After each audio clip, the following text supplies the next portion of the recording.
पाठीमागं 40 वर्षे यांनी पण केला पाडणारे बना आणि पुढच्या विधानसभेला जर यांनी 6 जूनपर्यंत मराठ्यांना आरक्षण नाही दिलं तर देणारे बना विधानसभेत सगळ्या मराठ्यांनी आणि इतर धर्माच्या गोरगरिबांनी सगळ्यांनी एकत्र येऊन देणारा बनायचा। उमेदवाराला तुमची साथ असेल का? मग निवडणुकीत मायबाप समाजाला अधिकार आहेत सगळे, काय करायचं फक्त एकच वळ पण विसरू नका आपल्या आई बहिणीवरचे आणि पाडणारं पण बना। कुणाला मी सांगतानाच सांगितलं तुम्हाला ज्याला निवडून आणायचं त्याला आणा, ज्याला पाडायचं त्याला पाडा, फक्त तो सगळ्या सोयऱ्याच्या अंमलबजावणीच्या बाजूने आणि मराठा आणि कुणबी एकच आहे या कायद्याच्या बाजूनं बोलणारा असावा, कारण पाडण्यात सुद्धा खूप मोठा विजय आहे। पाडणारे सुद्धा बना आणि विधानसभेत देणारे बना।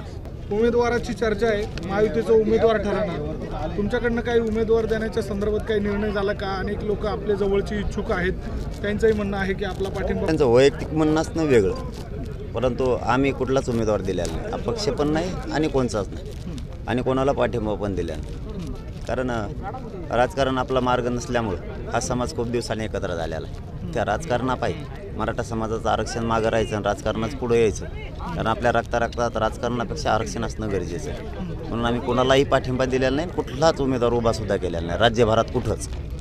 छगन भुजबळ नाशिकच्या निवड त्याचा धंदा जेव्हा बारानं ते काय नवीन थोडंच आहे। समाजाचा गोरगरिबांचा उपयोग करून स्वतः मोठं व्हायचं आणि गोरगरिबांच्या मुंडक्यावर पाय द्यायचं त्याचा धंदाच आहे।